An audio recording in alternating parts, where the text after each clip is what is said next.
Hello বন্ধুরা, welcome to simple cooking with Moumita.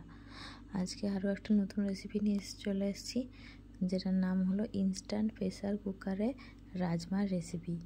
তো একটাই ওয়ান পট রেসিপি, এটা একটাই পাত্রে কিভাবে খুব তাড়াতাড়ির মধ্যে আমরা রাজমা বানিয়ে নিতে পারি। তো তার জন্য আমি কি প্রসেসে দেখিয়েছি, কোনো বাটাবাটির ঝামেলা নেই। বাটাবাটির ঝামেলা ছাড়াই কিন্তু আজকে রাজমার রেসিপিটা আমি বানিয়ে দেখাবো।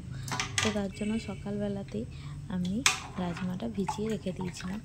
সন্ধ্যেবেলা হয়ে গেছে, এখন আমি এই জলটা ধুয়ে ফেলে দিয়ে আর রাজমাটা ভালোভাবে পরিষ্কার করে ধুয়ে নেবো। এবার প্রেসার কুকারের মধ্যে দেখতেই পেলেন যে সরষের তেল দিয়ে দিলাম।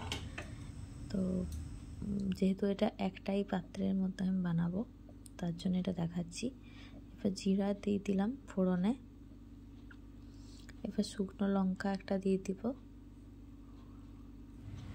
এবার ভালোভাবে ফোড়নটা দিয়ে আমি এখানে রাজমাটা দিয়ে দিলাম। আমার মনে হয় যারা হোস্টেলে থাকেন এর থেকে সহজ রেসিপি আর কিছু হতে পারে না। যারা বাইরে থাকেন তাদের ক্ষেত্রেও, যারা বাইরে চাকরি করেন তাদের ক্ষেত্রে এই রেসিপিটা খুব ভালো।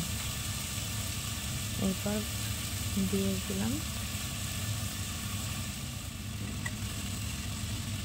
এবার একটু রাজমাটাকে ছড়িয়ে নিচ্ছি এদিক ওদিক করে।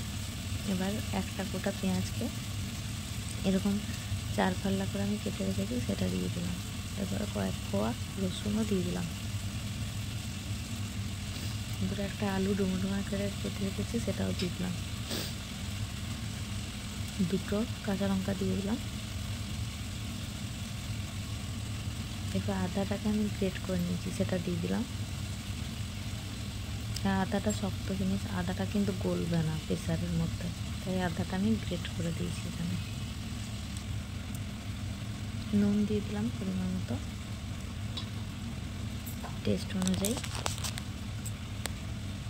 এবার হলুদ দিয়ে দিলাম। একবার বাড়িতে এরকমভাবে বানিয়ে দেখবেন, খুব টেস্টি হয়। জিরে গুঁড়ো, ধনে গুঁড়ো সব এক এক করে দিয়ে দেবো।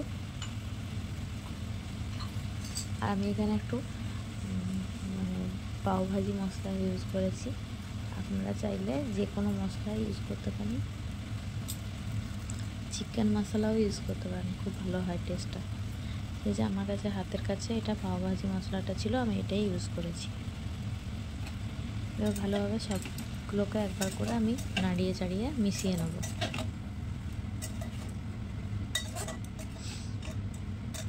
ভালোভাবে মিশানো হয়ে গেলে আর কিচ্ছুই করতে হবে না। এরপর পরিমাণ মতো জল দিয়ে দেবো, ব্যাস। এরপর ঢাকা দিয়ে আর হাই ফ্লেমে 4টে সিটি আর লো ফ্লেমে আরও 3টে সিটি দিলেই আমাদের রেডি হয়ে যাবে আজকে রাজমা, ইনস্ট্যান্ট রাজমা রেসিপি।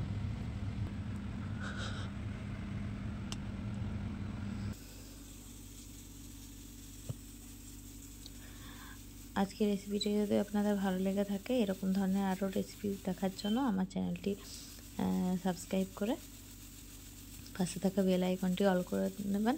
আর যারা নতুন ভিউয়ার্স আসছেন আমার চ্যানেলে, তারা আমার চ্যানেলটি ভিজিট করে দেখতে পারেন। আমার চ্যানেলে কিন্তু অনেক নতুন নতুন এরকম ধরনের রান্না আপনারা দেখতে পাবেন। তো আর হাইপ করে দেবেন, হাইপ করতে একদম ভুলবেন না। এবার আর একটু আমি ভাজা মশলা দিয়ে দিলাম, চিনি দিয়ে দিলাম, আর দিয়ে দেবো একটা সসের প্যাকেট 2 টাকা দামের। আপনারা চাইলে টমেটো কুচিও দিতে পারেন। তো আমি এখানে যেহেতু আমার কাছে টমেটো ছিল না, তার জন্য আমি একটা সসের প্যাকেটকে এরকমভাবে দিয়ে দিয়েছি। আর আমি এবার কেটে একটা দেখে নিচ্ছি যে সেদ্ধ হয়েছে কিনা।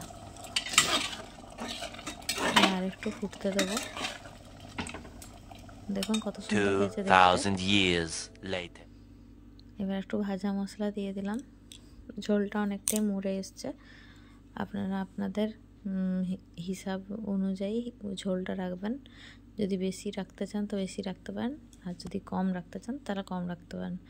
আমার এরকম হয়েছে, আমি এরকম গ্রেভিটা রেখেছি। কত সুন্দর হয়েছে দেখতে, টেম্পটিং। একদিন বাড়িতে অবশ্যই বানিয়ে দেখুন সন্ধ্যাবেলায় রাতের ডিনারে। তো রুটি আর এই রাজমা রেসিপিটা একদম অনবদ্য জমে যাবে। আর রাজমা আমাদের শরীরের পক্ষে খাওয়ার জন্য খুবই ভালো। তাহলে আজকের মতো এখানেই শেষ করলাম। টাটা।